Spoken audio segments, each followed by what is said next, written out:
Hi, hello, and welcome back to the HII Method. My name is Jen Hatz, and I am the host of the HII Method podcast and also the founder of the HII Method, a holistic, integrative, and innovative approach to assessing and optimizing human health, well-being, and performance. And I'm partnered with Neuroforce One, a human performance company that has been training champions for years. And they offer training and assessments in their facility as well as remote options available. And we are in the thick of holiday season right now. And this is probably my favorite time of year, well, for a number of reasons, first of all, but we're right in between Thanksgiving and Christmas. And this is the time of year when a lot of people are focused on a whole lot of things all over the place. A lot of it tends to be the holiday specific things, the festivities and the shopping and eating and all of that. But then there is also an added focus that people all of a sudden have during this time of year on others and on giving and what it means to actually give and to do so from a place of peace and from a place of just wanting to have that joy of giving. And so I love that there's this unique contrast of us doing anything and everything possible to try to, celebrate a season of just celebration, really. But then also we're like equally focused on others and trying to give others and trying to just enjoy experiences together. So it's an interesting time of year, but I love it. And here's a cool connection that I want to just kind of pique your curiosity on, where when it comes to specifically looking at the holiday season and looking at what it means to try to promote or provide something that's going to help others and benefit others, and also those typical holiday traditions or little nuances that we have that we just love falling back into during the holiday season, which most of us, probably all of us, have some sort of holiday nostalgia. Mine specifically, my favorite thing about the holidays, first of all, it's Christmas movies that we're talking about right now. My favorite Christmas movie that just piques that nostalgia is Christmas Vacation. Hands down, favorite movie ever when it comes to just Christmas time. But there's a cool little Easter egg, you would say, as this nugget of a joke that is throughout the entire movie and really just the entire character of Clark W. Griswold. He is a food scientist. That is what he is as his profession. And there's little hints throughout especially with Christmas Vacation specifically, there's little hints throughout the movie about not only is he a food scientist, but he's really good at what he does as a food scientist. So he's up for this award, the Food Additive Designer of the Year award. And that's the big thing that he's, banking on his new promotion or his new growth in his career, is the fact that not only did he develop this, he called it the crunch enhancer, and he goes into this big thing, but the fact that this is what I think is the funniest thing, that it's this, like I said, this Easter egg within the plot line, because to be a food scientist means that you're really intelligent. First of all, Clark W. Griswold very likely has a PhD in chemistry or food science or something within that field. But on top of that, he's really good at what he does, which means he's not just intelligent on paper, he's actually really smart in the real working world. And yet, despite that, he still comes into all these different situations where he's doing something that is not intelligent. And so I love that. I think that is the greatest contrast within that storyline. The fact that this is a really, the character is meant to be this really intelligent person who is also then applying an industrial grade cooking oil onto the bottom of the sled so that the kids are racing down the hill. It's I love it. I love it. But then that connection with the fact that he's a food scientist, I love that, because I think food science is probably one of the most maybe misunderstood sides to the whole equation when it comes to nutrition and recommendations and how we are innovating different approaches to help people. And so this is where I think there's this really cool connection with the Christmas movie being about a food scientist basically, but then also the connection to the holiday season where the entire field of food science is philanthropic. It's meant to help provide that type of care and attention to feeding the world, really. It's the process of, or the application of different methods in science to innovate how we feed people and how we do it in a way that everyone is able to reach their nutrient needs. And so that way we can actually help promote public health.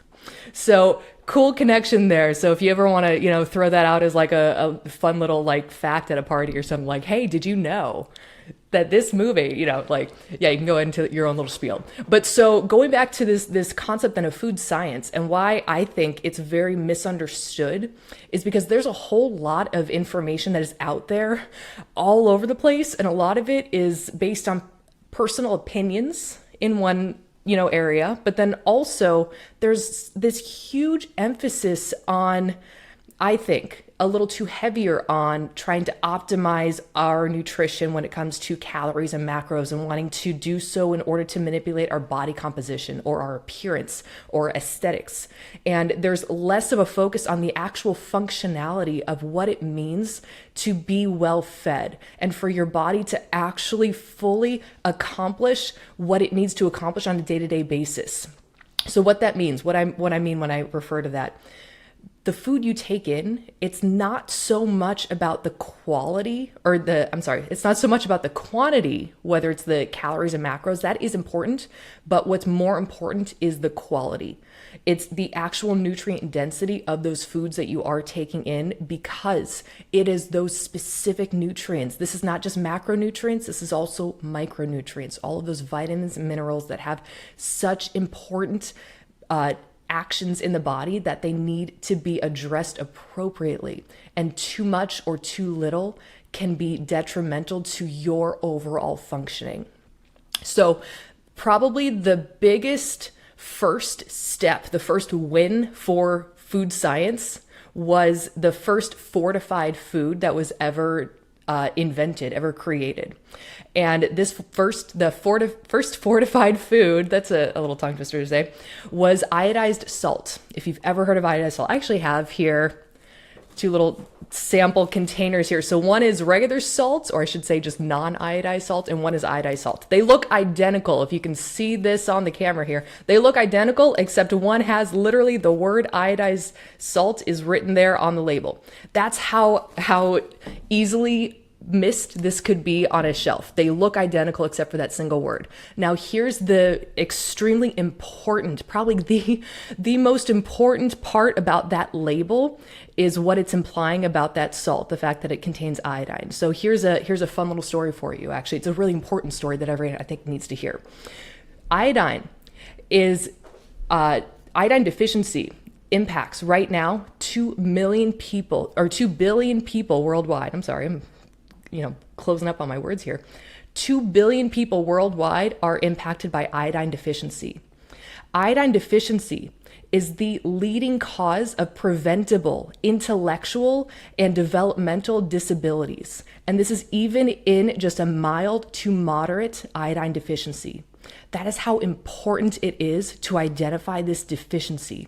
Now, iodine deficiency impacting intellectual and developmental ability impacts first pregnancy and lactation. So pregnant women have this increase in their energy needs because they are actively growing and developing this tiny little life. This little life is starting to form. It's a very rapid development of cell growth and proliferation. This increases not only the calorie needs for the mother, but certain nutrients that she needs to have in order to support this rapid development of this tiny little life inside of her. So part of these nutrient needs that increase rapidly are helping to support this increase in energy that she needs. So it starts with, so get this, so you have this increased energy need, which means it's a high metabolic rate. Now your metabolism is very highly promoted and controlled through your thyroid.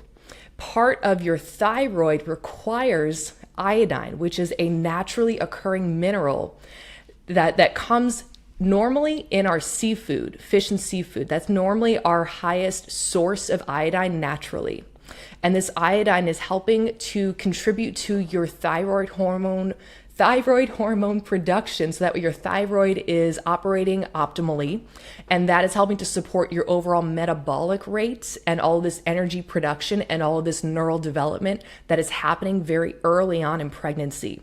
So that tiny little life that is just starting to form and develop, this is the most crucial window of time, is that first trimester.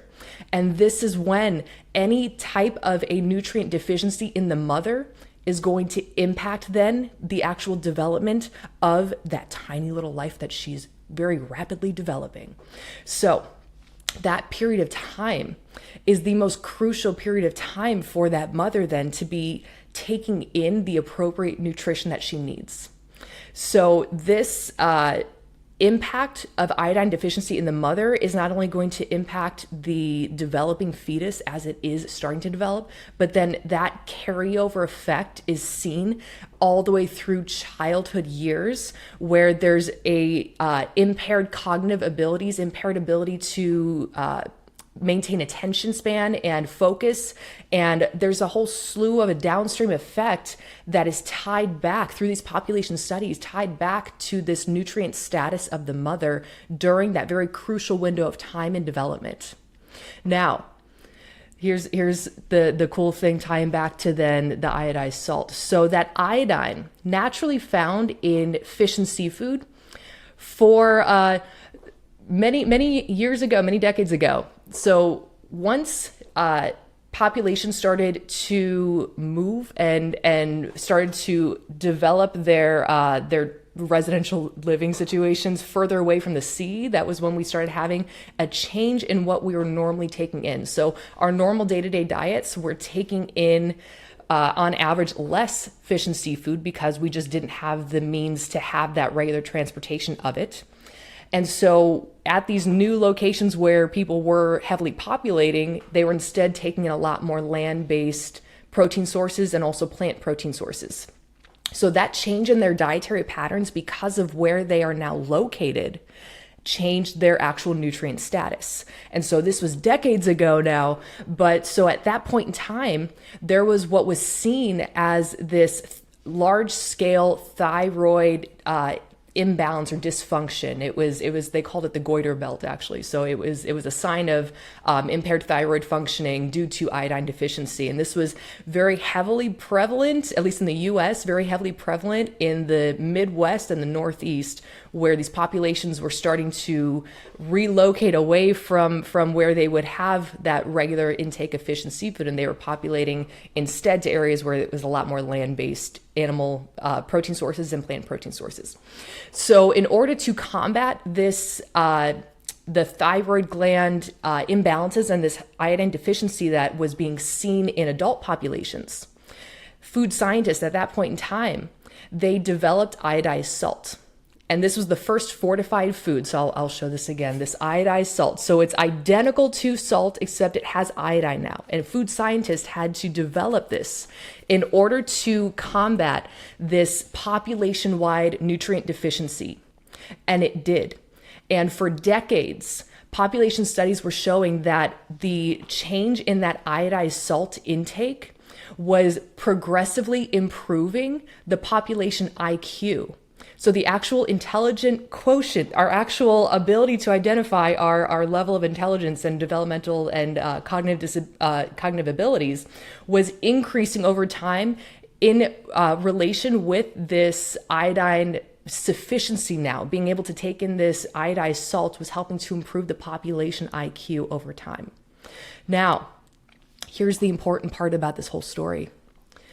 Because despite that happening, despite us having this tool as iodized salt, as being this helper to promote public health and to promote, therefore, then the actual well-being and functioning of the public and of the population, despite that happening many years ago and seeing the positive trends over time, we still have, to this day, 2 billion people on this planet are iodine deficient.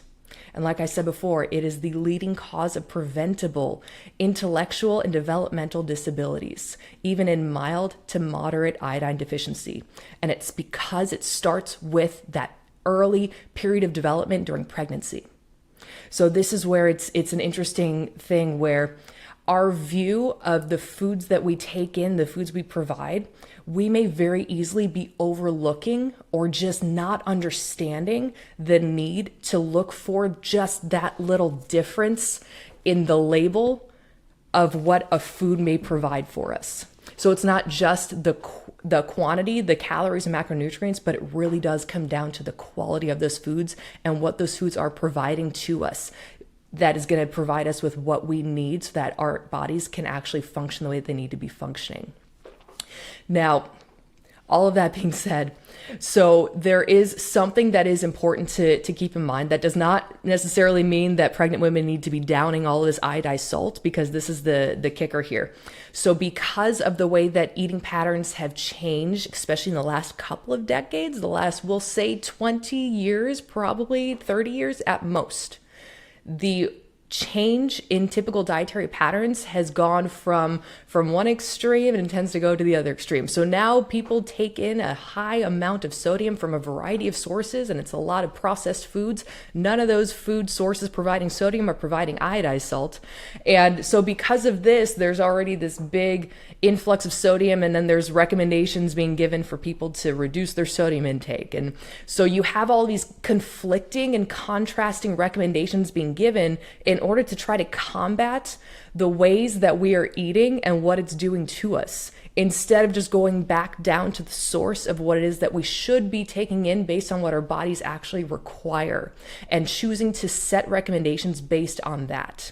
So it's kind of like this constant game of playing, I don't know, like a carousel, really. It's like we're constantly going around circles trying to make new recommendations and establish new policies and procedures in order to combat something that is only impacting our health because of behavioral changes, or because of environmental changes, or because of location changes. Whatever it is that has changed in our day-to-day lifestyle, we now need to change foods in order to accommodate us, or change recommendations of foods in order to accommodate us. So this all ties right back to that food science little nugget that I planted there in the beginning of this, of why food science is so important, and it's so meaningful to us if we're able to take that ability to innovate food in a way that we can actually provide ourselves with the nutrition that we need, despite us maybe being in certain living conditions where we don't have regular access to certain foods, or if there is some sort of change, let's say in regular transportation of foods, or if, for instance, like last year when there was a shortage of eggs because there was actually I want to say it was pathogenic in nature, that there was it wasn't bird flu, it was something, but there's some sort of a pathogenic origin of why we needed to remove eggs from the circulation of what was being circulated out across the food industry in order to protect public health. So there are these different layers of lifestyle and behavioral changes that are always going to be something that we have to manage around. And so being able to take then our intelligence and apply it into innovating foods and supplementing foods in a way that our foods become supplements. So I like to view, for instance, this iodized salt, I view it as a supplement. And so that's why I usually have one of each of regular salt and iodized salt in my kitchen at all times, because I treat that iodized salt as if it is a supplement, because in a way it is. It's providing me with a nutrient that I may not otherwise get from the traditional lineup of foods that my body would be requiring to get that nutrient. So this is where having this view of what food can do for us and how we can help to adapt and change and innovate the food industry and what different foods are providing to us in order to provide us what we need to get the most out of them. So that was a long-winded little story, but I just get so jazzed when I see, first of all, when I see that movie, Christmas Vacation, because it always just triggers that thought in my head of how cool food science is and how meaningful and progressive and innovative it is, and why we need to really apply a lot of respect and attention and focus towards that entire field, because that entire field itself has the ability, they have the key to address large-scale population issues that are very meaningful and very much needed to be addressed and to be done be done in a way that is helpful to everyone, and that it is also cost effective, and that it is something that is easily adaptable to, that we don't have to try to guide people to make these major lifestyle changes. It's just as simple as buying from one salt to the one right next to it. It's just a simple change in your day-to-day decisions. So all of that being said, fun little story for you. Yeah, so feel free to share that at your holiday get-togethers about how important food science is, and why you should probably watch Christmas Vacation now with a new heightened respect for Clark W. Griswold. All right, take care, guys. Thank you. Bye.